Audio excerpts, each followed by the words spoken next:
चलिए फ्रेंड्स शुरू करते हैं आज का अपना वीडियो। आज के इस वीडियो में आपको बताऊंगा क्लास 9th के लिए साइंस के very very most important question जो कि क्लास 9th के लिए वेरी वेरी मोस्ट है। अगर आप क्लास 9th में हैं तो इस वीडियो को लास्ट तक जरूर देखिए, क्योंकि आज के इस वीडियो में आपको बताऊंगा बहुत ही इंपॉर्टेंट क्वेश्चन होंगे जो कि क्लास 9th के लिए हैं। तो शुरू करते हैं आज का अपना वीडियो फ्रेंड्स। आज के इस वीडियो में आपको बताऊंगा क्वेश्चन नबी का होगा, वार्षिक परीक्षा 2021 के लिए होगा, साइंस का इंपॉर्टेंट क्वेश्चन होगा। निर्देश आपके सामने है, सही प्रश्न हल करना अनिवार्य है, यानी कि ऑल क्वेश्चन आर कंपलसरी, सभी क्वेश्चन के जवाब देना लाजमी है। यानी कि आपको सभी क्वेश्चन को सॉल्व करना होगा। सही प्रश्नों पर अंक दिया गया है, यानी कि आपको सभी क्वेश्चन का जवाब देने पर आपको अंक मिल जाएंगे जो कि सामने अंकित होंगे। यानी कि वह क्वेश्चन कितने अंक क्या है आपके सामने कुछ इस प्रकार से, जैसा कि यहाँ पर दिया जा रहा है इस प्रकार से दिया जाएगा। क्वेश्चन नंबर 1 का पहला वाला है, यानी सही विकल्प चुनकर लिखिए, यानी कि आपको सही विकल्प छानकर लिखना होगा। क्वेश्चन नंबर 1 का आ वाली का पहला वाला क्वेश्चन के शैवाल का रंग होता है, तो आपको पता होगा शैवाल यानी काई जो होती है, तो शैवाल का रंग कैसा होता है, तो शैवाल का रंग हरा होता है। यानी कि आपका जवाब क्या होगा, वह आएगा आपका ऑप्शन नंबर सी, यानी कि आपका ऑप्शन नंबर सी यानी कि हरा आपका ऑप्शन नंबर सही हो जाएगा। क्वेश्चन सेकंड है, दूरी सदैव होती है फ्रेंड। जब दूरी होती है यानी कि मान लो कोई भी वस्तु यहाँ से यहाँ तक, यानी कि मान लो यहाँ पर एक व्यक्ति खड़ा है और यहाँ पर एक व्यक्ति खड़ा है, इन दोनों की जो दूरी है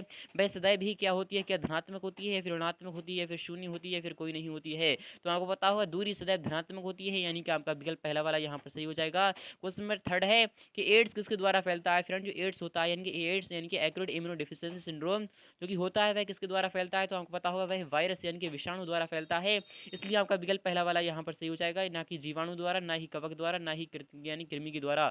इसलिए आपका जवाब पहला वाला यहाँ पर सही हो जाएगा। क्वेश्चन 4 है, वेरी मोस्ट है कि किस अणु में द्विबंध पाया जाता है, तो आपको पता होगा द्विबंध यानी कि डबल बॉन्ड किस में पाया जाता है। क्या N2 में डबल बॉन्ड पाया जाता है? नहीं दोस्तों, N2 में यानी कि जो नाइट्रोजन होता है उसमें ट्रिपल बॉन्ड पाया जाता है। C2H4 में क्या डबल बॉन्ड पाया जाता है फ्रेंड? C2H4 क्या है, तो आपको पता होगा एथीन है। यानी क्यों है एथीन, क्योंकि यानी कि C2H4 यानी कि 2 का दुगना हो रहा है, यानी कि एथीन। जी हाँ फ्रेंड्स, आपका जवाब यानी कि आपका ऑप्शन नंबर बी यहाँ पर सही हो जाएगा। क्योंकि C2H4 यानी कि इसमें डबल बॉन्ड पाया जा रहा है, क्योंकि यहाँ पर 2 की बात हो रही है, इसलिए आपका विकल्प नंबर सेकंड वाला यहाँ पर सही हो जाएगा। और Cl2 क्या, Cl2 में यानी सिंगल बॉन्ड, जी हाँ फ्रेंड्स Cl2 जो होती है उसमें सिंगल बॉन्ड पाया जाता है, और CCl2 CCl4 में भी आपका यानी कि सिंगल पाया जाता है। फिलहाल क्या आपका जवाब यानी कि पहला वाला यहाँ पर ऑप्शन सही हो जाएगा। क्वेश्चन 5 है, किसी परमाणु का वाह्यतम कोश कहलाता है फ्रेंड्स। किसी परमाणु जो होता है उसका वाह्यतम कोश कैसा कहलाता है, क्या प्रथम कोश कहलाता है, या फिर द्वितीय कोश कहलाता है, या फिर अंतिम कोश कहलाता है, या फिर संयोजी कोश कहलाता है, तो आपको पता होगा जो यानी कि जो बाह्यतम कोश होता है वह अंतिम कोश होता है। इसलिए आपका विकल्प यहाँ पर सी वाला सही हो जाएगा। क्वेश्चन सेकंड भी मोस्ट है, बार आता है,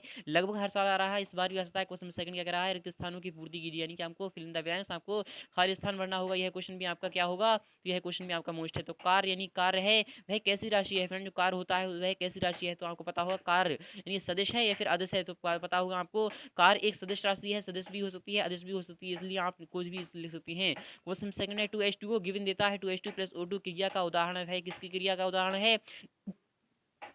तो फ्रेंड इसका जवाब आपका जवाब आना चाहिए, यानी कि वियोजन क्रिया का, यानी कि वियोजन क्रिया का यानी कि यह उदाहरण है। क्यों है, क्योंकि वियोजन अभिक्रिया का यह इसलिए उदाहरण है क्योंकि वियोजन में यानी कि जब एक अभिकारक दो या दो से अधिक यानी कि परमाणुओं में यानी या फिर तत्वों में टूट जाता है तो उसे हम यानी वियोजन अभिक्रिया कहते हैं। यानी कि इसमें क्या है, तो वियोजन क्रिया का यह एक उदाहरण है। क्वेश्चन मेथड है कि किसी वस्तु की कुल ऊर्जा यानी कि रहती है फ्रेंड, किसी वस्तु की जो कुल ऊर्जा रहती है वह कहाँ पर रहती है, ATP में रहती है। चलते हैं क्वेश्चन नंबर 4 चलते हैं कि शरीर की असमानता यानी कि असमानता क्या है, तो फ्रेंड्स आपको पता होगा शरीर की जो असमानता होती है वह क्या होती है, आपको इसका जवाब कमेंट बॉक्स में देना होगा। क्वेश्चन 5 है कि किसी तत्व के सारे परमाणु होते हैं फ्रेंड, कोई भी तत्व होता है जब उसके सारे परमाणु क्या होते हैं, आपको इसका भी जवाब देना होगा। फ्रेंड चलते हैं क्वेश्चन 3 लेते हैं, मोस्ट है बार आता है। क्वेश्चन 3 क्या कह रहा है कि अतिलघु उत्तरीय प्रश्न है, यानी कि इस क्वेश्चन का जवाब देने पर आपको 6 अंक मिल जाएगा, यानी कि एक क्वेश्चन का जवाब देने पर आपको एक अंक मिलेगा।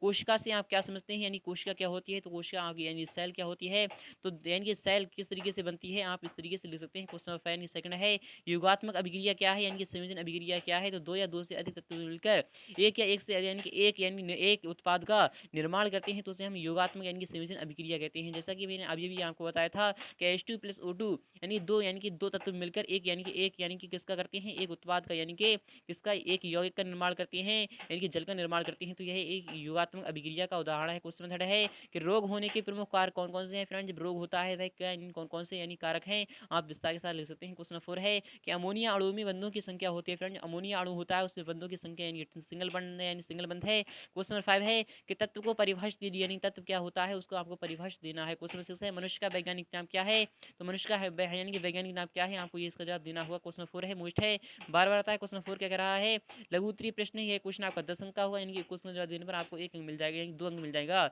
CH3OH का अणुभार की लिखना होगा आपको यानी कि अणुभार आपको करना होगा। CH3OH यानी कि मेथल यानी मेथनॉल क्या होता है आपको अणुभार बताना होगा। क्वेश्चन नंबर 2 है जड़त्व के नियम को आपको लिखना होगा यानी कि गति का प्रथम नियम लिख दीजिए, आपका आंसर आ जाएगा। क्वेश्चन नंबर यानी 3 है कि यानी कि एक समान वृत्तीय गति किसे कहते हैं, उदाहरण सहित आपको लिखना होगा। क्वेश्चन नंबर 4 है केंद्र को कोशिका यानी केंद्र को कोशिका का नियंत्रण कक्ष क्यों कहा जाता है, आपको लिखना होगा। अगर आप चाहते हैं इसका फुल सोल्यूशन तो आपको बताऊंगा, इसका फुल सोल्यूशन नेक्स्ट वीडियो में फिलहाल चलते हैं। क्वेश्चन नंबर 5 देते हैं नाइट्रोजन का इलेक्ट्रॉन बिंदु को आपको समझाना होगा, नाइट्रोजन किस तरीके से यानी कि इलेक्ट्रॉन बिंदु संरचना करता है आपको यह समझाना होगा। क्वेश्चन नंबर 5 देखने से पहले कुछ निर्देश आपके सामने है उसे पढ़ना बहुत जरूरी है। यानी क्वेश्चन नंबर 5 से क्वेश्चन नंबर 8 में आपको 3 अंक मिलेगा यानी एक क्वेश्चन का जवाब देने पर आपको 3 अंक मिल जाएगा। क्वेश्चन नंबर 5 है रासायनिक समीकरण क्या है, यानी जो रासायनिक समीकरण होती है वह क्या होती है, तो यानी कि जब हम कोई भी तत्व लिखते हैं या फिर यौगिक लिखते हैं जब उसके यानी प्रतीकों को लिखते हैं तो वह रासायनिक समीकरण कहलाती है। इसे संतुलित करना इसलिए आवश्यक है क्योंकि जब आपको यानी अभिकारक और उत्पादों दोनों की संख्या समान हो यानी कि दोनों की ही संख्या समान हो तो उसे संतुलित समीकरण कहते हैं। क्वेश्चन नंबर 6 है संक्रामक तथा असंक्रामक रोगों के बीच क्या भिन्नता है, तो संक्रामक रोग यानी कि वे रोग जो संक्रमण के कारण फैलती हैं संक्रामक रोग कहलाते हैं। जैसा कि मान लो कि जुकाम है, जुकाम एक ऐसा संक्रामक रोग है जो कि किसी भी व्यक्ति से किसी में भी हो सकता है। और संक्रामक रोग वह रोग जो यानी कि असंक्रमण के कारण न फैलता हो असंक्रामक रोग कहलाता है। जैसे कि यानी कि एड्स तो आपका संक्रामक है फिलहाल की, मान लो कि कोई भी बुखार हो गया, डेंगू बुखार हो गया तो वह एक असंक्रामक रोग है। इसके बीच क्या भिन्नता है आप इस तरीके से लिख सकते हैं। क्वेश्चन 7 है कि जंतु ऊतक को कितने भागों में बांटा गया है, यानी जो जंतु ऊतक होता है वह कितने भागों में बांटा गया है, 3 भागों में बांटा गया है। आधार आपको बताना होगा फ्रेंड्स अगर आप चाहते हैं इसका फुल सोल्यूशन भी बताऊंगा आपको बहुत जल्द। क्वेश्चन नंबर 8 है यानी क्वेश्चन नंबर 8 देखने से पहले कुछ देखते हैं कि प्रश्न क्रमांक 8 से 8 एवं 9 में प्रत्येक पर आपको 4 अंक मिलेगा। आड़ी तिरछी पद्धति से आपको सूत्र बनाना होगा यानी कि अमोनियम क्लोराइड का आप सूत्र किस तरीके से बनाते हैं, तो अमोनियम यानी कि अमोनियम आपको लिखना होगा NH4 होता है, तो आपको पता होगा NH4 यानी कि अमोनियम होता है। और क्लोरीन यानी क्लोरीन का क्या होता है, तो क्लोरीन यानी कि Cl यानी कि क्लोराइड यानी कि Cl यानी कि किस पे यानी कि अमोनियम क्लोराइड पे कितना यानी कि अमोनियम पे कितना होता है, चार्ज होता है, तो भाई 1 होता है, प्लस का 1 होता है और इसमें माइनस का 1 होता है। तो आप यानी कि आड़ी तिरछी गुणा की बात हो रही है तो यानी कि NH4 की जब 1 से गुणा करते हैं तो आपका NH4 आ जाता है और यहाँ पर Cl की जब 1 से करते हैं तो आपका NH4Cl यानी कि आपका अमोनियम क्लोराइड का सूत्र मिल चुका है आपको। क्वेश्चन नंबर सेकंड वाला भी दे लेते हैं कि कैल्शियम हाइड्रोक्साइड का आपको सूत्र बताना होगा, तो आपको पता होगा कैल्शियम यानी कि Ca पर आपके 2 प्लस के यानी कि प्लस के 2 चार्ज होते हैं यानी कि 2 आप इधर यहाँ लिख दीजिए। और हाइड्रोक्साइड यानी कि OH पर आपका कितना होता है, माइनस का 1 चार्ज होता है यानी कि माइनस का 1 चार्ज होता है। तो इस तरीके से आप लिख सकते हैं कि Ca और OH का आपको होल ट्वाइस लिखना होगा यानी CaOH का होल ट्वाइस आपका आंसर हो जाएगा। नेक्स्ट वाले देते हैं कि मैग्नीशियम सल्फेट का क्या होगा, तो फ्रेंड्स मैग्नीशियम सल्फेट जो होता है उसका क्या होता है, तो आप Mg लिख दीजिए यानी कि Mg लिख दीजिए, मैग्नीशियम का Mg होता है और सल्फेट का आपका SO4 होता है। इस पर भी माइनस के 2 होती हैं और इस पर आपके 2 प्लस के होती हैं। तो 2 से यानी कि जब आप आड़ी तिरछी गुणा करते हो तो आपका यानी कि 2 हम यानी जब 2 एक समान होते हैं तो ये यानी 1 से 1 कट जाता है, इसलिए आपका MgSO4 आ जाएगा आंसर निकल कर। क्वेश्चन में यानी द वाला है कि सोडियम क्लोराइड का क्या होता है, तो ये तो आपको पहले से ही पता होगा NaCl होता है यानी कि Na पर भी 1 होता है और Cl पर भी 1 होता है, इसलिए आपका NaCl डायरेक्टली हो जाएगा।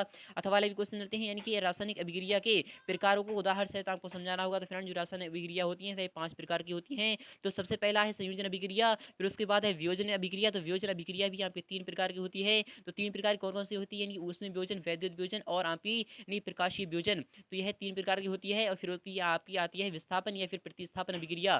फिर उसके बाद आपकी कौन सी आती है, तो वही आती है आपकी 3 हो चुकी हैं ये, तो फिर आती है द्विविस्थापन अभिक्रिया, फिर उसके बाद आती है अपचयन और उपचयन। इस तरीके से आप रासायनिक अभिक्रिया के प्रकारों को आप उदाहरण सहित समझा सकते हैं। वो समझना है आ वाला है कि पादप कोशिका का आपको नामांकित चित्र बनाना होगा। फ्रेंड जो पादप कोशिका होती है वह इस प्रकार से होती है, तो इस प्रकार से आपकी पादप कोशिका का यानी चित्र बनता है। तो उसमें आपका यानी कि एक सेंटर होता है, तो इस तरीके से आप इसे फिलहाल के मैं आपको बताऊंगा इसका नेक्स्ट वीडियो में। और यानी कि विराम जड़त्व जो क्या है उदाहरण सहित आपको समझाना होगा। जब भी कोई वस्तु यानी कि किसी भी साम्य अवस्था में है तो वह वैसी ही रहेगी जब तक उस पर यानी कार्य बाह्य बल कार्य न करे। क्वेश्चन अथवा वाला है रासायनिक समीकरणों को आपको संतुलित करना होगा, यानी संतुलित करना बहुत ही ईजी होता है, तो यह करना बहुत ही जरूरी है।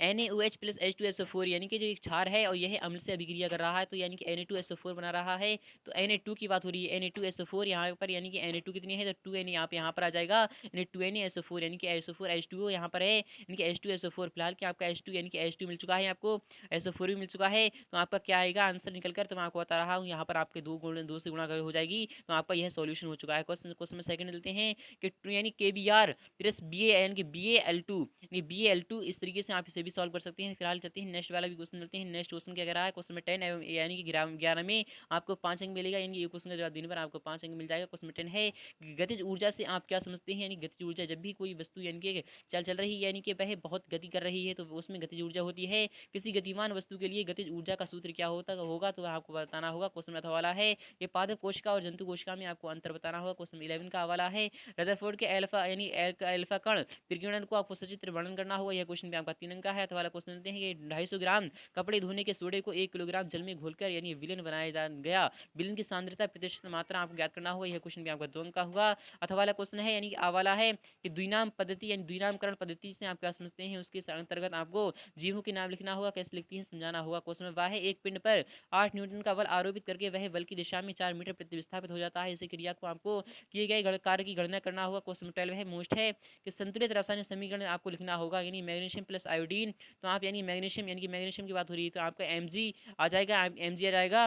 और यहाँ पर आयोडीन की बात हो रही है, यानी कि आई आ जाएगी आपकी। तो मैग्नीशियम आयोडाइड क्या बनता है, तो Mg यानी कि MgI आप इस तरीके से सॉल्व कर सकते हैं। चलते हैं नेक्स्ट पे कि जिंक प्लस कॉपर नाइट्रेट यानी कि जिंक प्लस कॉपर नाइट्रेट आपको संतुलित समीकरण लिखना होगा। तो Zn आप लिख दीजिए जिंक Zn।